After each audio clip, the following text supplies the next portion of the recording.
शिवाय मित्रों, मैं आचार्य चंद्र प्रकाश परम कल्याण साधन यूट्यूब चैनल में आप सबका हार्दिक स्वागत करता हूं।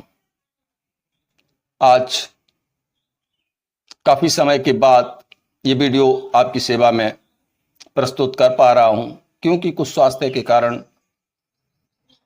ऐसा हो गया जिससे मैं वीडियो नहीं डाल सका।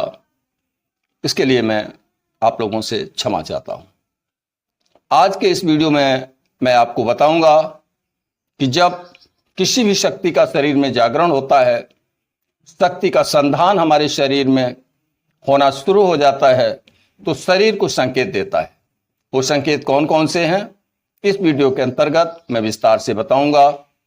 बताने से पहले मेरा निवेदन है कि जो लोग इस चैनल पर पहली बार विजिट कर रहे हैं, कृपया चैनल को सब्सक्राइब करके बेल आइकन को प्रेस कर दें और उसे ऑल पर सेट कर लें, ताकि आने वाली हर वीडियो का नोटिफिकेशन उन्हें समय से प्राप्त हो जाए। तो मित्रों, जब कोई साधक साधना करता है, किसी मंत्र का जाप करता है, तो मंत्र की शक्ति उसके अंदर आना शुरू हो जाती है। मंत्र माने देवता, क्योंकि मंत्र देवता का स्वरूप होता है, इसलिए वह देवता की शक्ति व्यक्ति के शरीर के अंदर समावेशित होना शुरू हो जाती है। शरीर कुछ ऐसे लक्षण प्रकट करने लगता है, आसानी से हम समझ सकते हैं कि वो उस देवता की शक्ति हमारे अंदर आ रही है, आ चुकी है। तो वो कौन से लक्षण होते हैं, हमारे साथ बने रहें। प्रमुख रूप से 8-9 संकेत ऐसे हैं जिनसे हम जान सकते हैं कि शक्ति का जागरण हमारे शरीर के अंदर हो गया है, शक्ति हमारे अंदर जागृत हो चुकी है। तो पहला संकेत है,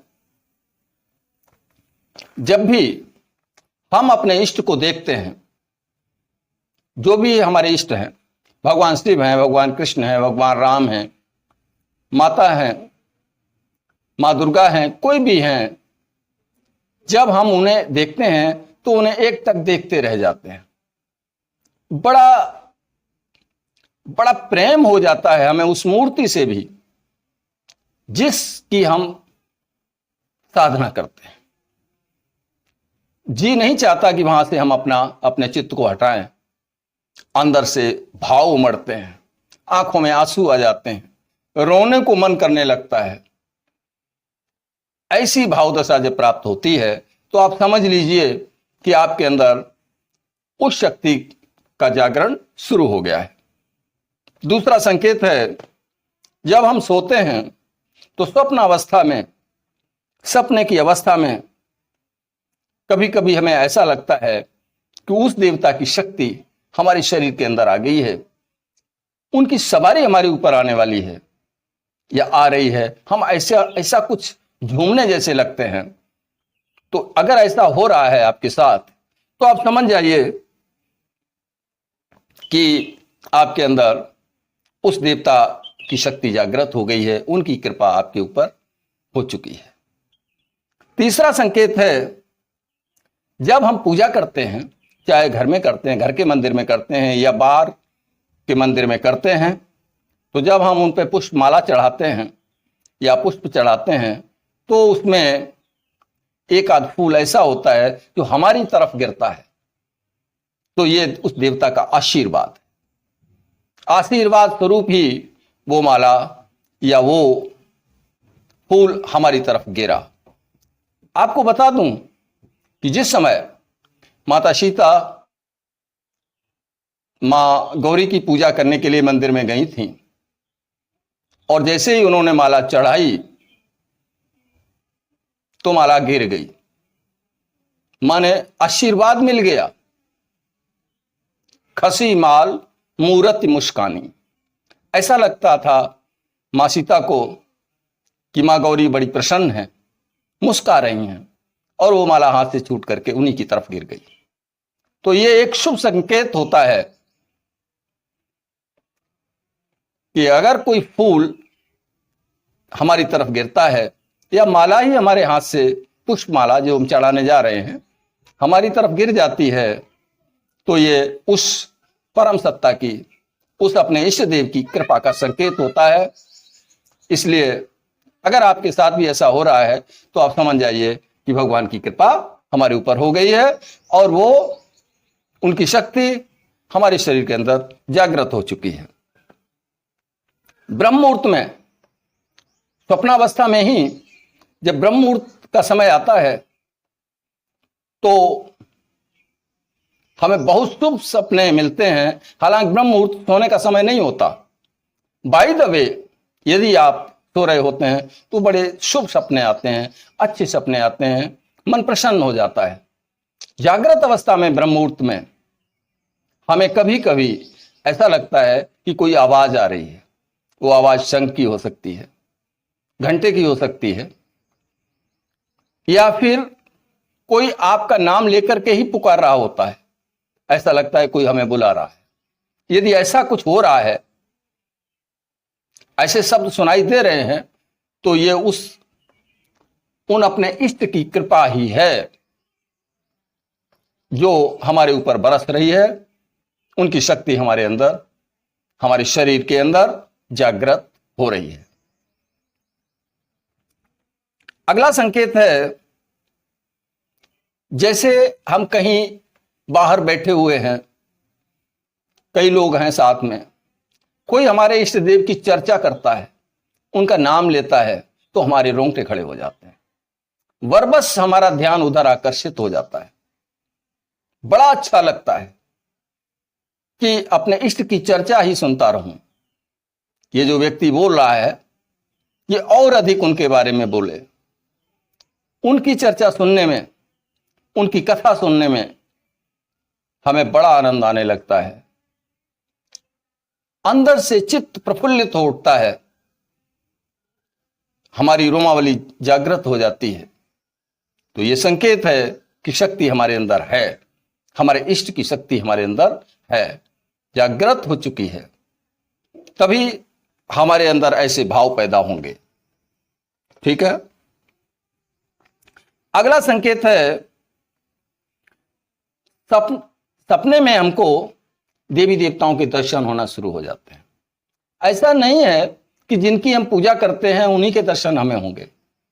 ऐसा भी होता है कि जिनकी हम पूजा नहीं करते हैं उन देवी देवताओं के भी दर्शन होते हैं, क्योंकि ये दैवी शक्तियां एक दूसरे से जुड़ी हुई होती हैं। इनका सपने में आने का मतलब ही है कि हमारे इष्ट देव की शक्ति विभिन्न रूपों में हमारे सामने आ रही है, या फिर हमने पिछले समय में, पिछले काल में, पिछले जन्म में साधना की हुई होती है इन देवी देवताओं की, तो वो देवी देवता भी हमें सपने में दर्शन देते हैं। ये उनकी प्रसन्नता का सूचक है और शक्ति के जागरण का सूचक है। कभी कभी हम ऐसा देखते हैं कि सपने में हम पूजा कर रहे हैं, भगवान शिव को जलाभिषेक कर रहे हैं, उनके मंत्र का जाप कर रहे हैं, ऐसा भी हमें महसूस होता है। या फिर वहां से हम कोई प्रसाद घर ला रहे हैं, पुजारी जी ने हमको प्रसाद दिया हुआ है और हमने वो उस प्रसाद को लेकर के कुछ ग्रहण किया है और कुछ घर के लिए भी लेके आ रहे हैं। यदि ऐसा सपना आता है किसी को भी, तो वो समझ ले कि उसके अंदर शक्ति का जागरण हो चुका है, उस शक्ति की, उन इष्ट देव की कृपा उसके ऊपर हो चुकी है। अगला संकेत यह है कि जो काम काफी प्रयत्न कर रहे थे हम, लेकिन बन नहीं रहे थे, काम बनते बनते बिगड़ रहे थे, लेकिन अब स्वल्प प्रयास से, बहुत थोड़े परिश्रम से ही वो काम बनना शुरू हो गए हैं। तो ये क्या है? ये हमारे इष्ट देव की कृपा की निशानी है, उनकी शक्ति की निशानी है, जो हमें इस तरीके से करने के लिए प्रेरित कर रही है। सही निर्णय ले पा रहे हैं हम, निर्णय लेने की क्षमता हमारे अंदर बढ़ जाएगी और हम समय पर सही निर्णय ले पाएंगे। ये उनकी शक्ति के जागरण की निशानी है। ठीक है। कभी कभी हमें ऐसा लगता है कि हम बाहर से आए हैं, काम धंधा करके आए हैं, नौकरी पेशा करके आए हैं, शाम को घर में घुसते हैं तो हमें एक अजीब सी सुगंध महसूस होती है। हमें अपने पूरे घर का वातावरण ही सुगंधित महसूस होता है। यदि ऐसा है तो आप समझ लीजिए कि आपके घर में आपके इष्ट देव की उपस्थिति है, उनके किसी दूत की उपस्थिति है, उनके किसी सेवक की उपस्थिति है, और हमारे शरीर के अंदर से यदि यही सुगंध आना शुरू हो जाए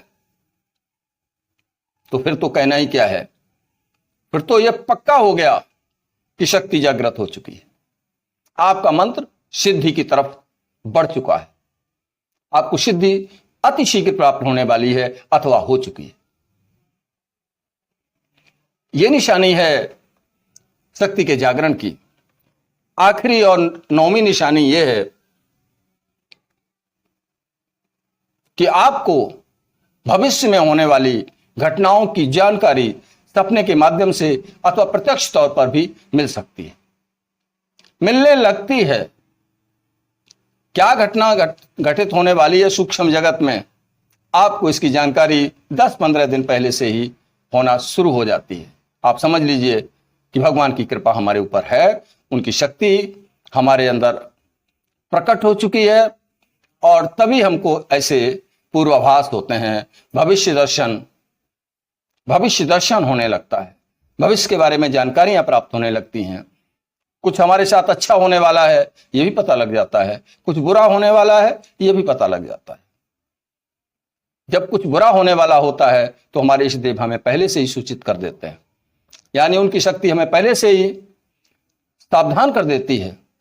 ऐसे कई एक उदाहरण इतिहास पुराणों में भरे पड़े हैं। तो यदि आप उन पर दृष्टिपात करेंगे तो आप पाएंगे कि साधक को जब भविष्य दर्शन होने लगे, भविष्य की जानकारियां होने लगे, कोई व्यक्ति किस भाव से हमारे पास आ रहा है इसकी जानकारी होने लगे, तो आप 100% समझ लीजिए कि आपको सिद्धि मिल चुकी है, आपको मंत्र सिद्ध हो चुका है, उन इष्ट देव की कृपा आपको प्राप्त हो चुकी है। तो ये निशानियां थीं जो मैंने संक्षेप में आपको बता दी हैं।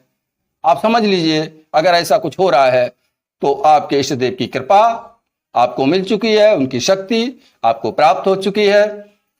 अभी तक आपने जो कुछ भी सुना,